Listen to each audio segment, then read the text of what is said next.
kabar? Semoga kalian hari ini sehat dan selalu dalam lindungan Allah SWT. Untuk materi hari ini, Ibu akan menjelaskan tentang kegiatan ekonomi yang mempunyai 3 bagian.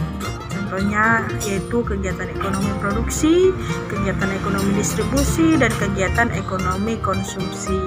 Dari ketiga kegiatan tersebut, Ibu akan jelaskan pengertiannya dan Ibu akan memberikan contoh kecilnya agar kalian bisa pahami dan agar kalian bisa mengerti. Oke, akan Ibu bahas satu-satu ya. Yang pertama, kegiatan ekonomi produksi. Kegiatan ekonomi produksi yaitu merupakan kegiatan ekonomi yang meningkatkan suatu barang atau jasa yang menghasilkan nilai guna dari barang dan jasa tersebut. Untuk contohnya, Ibu ambil contoh kecil sehari-hari yang biasa kita jalani, yaitu kegiatan produksi alam. Itu contohnya Ibu ambil tanah. Kalian pernah dengar nggak namanya tanah? Nah, tanah itu merupakan suatu produksi. Kenapa? Karena dengan tanah itu kita bisa membuat suatu lahan pertanian, baik itu membudidaya tanaman. Nah, tanah itu kan awalnya cuma sekedar tanah yang kalau tidak ditanami apa-apa tidak menghasilkan sesuatu. Nah, di sini Bu ambil contoh. Ketika kalian menanam suatu tumbuhan, nah tumbuhan itu ditanam di tanah, nah akan menghasilkan suatu produksi. Apa itu? Produksi tumbuhan yang bagus, buah yang segar, dan sebagainya. Jadi itu contoh dari produksi alam. Ibu ambil tadi yaitu tanah. Nah, tanah itu secara nggak langsung bisa memproduksi hasil dari tumbuhan ataupun dari tanaman lainnya. Nah, itu contoh kecilnya aja.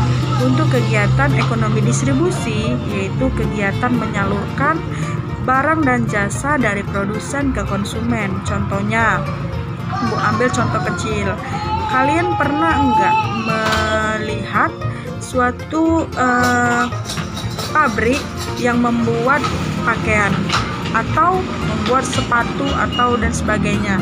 Nah, hasil yang diproduksi mereka akan disalurkan ke konsumen.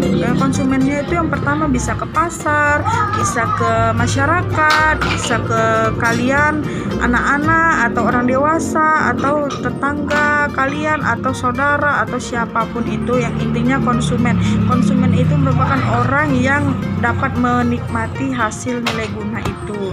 Dan untuk kegiatan ekonomi konsumsi, kegiatan ekonomi konsumsi ini dia bertujuan untuk menikmati hasil nilai guna itu dan menghabiskannya secara berangsur-angsur, tidak dengan sekali grup gitu. Contohnya, kalian memproduksi suatu pakaian. Nah, pakaian itu kalian produksi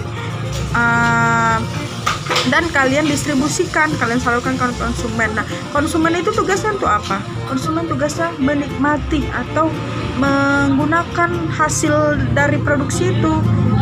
Itulah tadi Bu bilang seperti dia konsumsi pakaian itu sebagai kebutuhan dia, itu dipakai dia, digunakannya dan digunakannya itu secara berangsur-angsur, bisa untuk di saat dia lagi membutuhkannya atau apapun sebagainya. Intinya kegiatan konsumsi itu kegiatan yang menggunakan hasil dari nilai yang sudah diproduksi. Nah, bisa itu dari contoh pakaian. Kalau dari makanan, kalian mengkonsumsi suatu makanan, baik itu bakso yang sudah diproduksi, yang sudah dimasak, tinggal kalian nikmatin. Nah, itulah penjelasan singkat Ibu. Jika ada yang kurang paham, mohon ditanyakan ke Ibu. Dan sekian dari materi Ibu ucapkan terima kasih.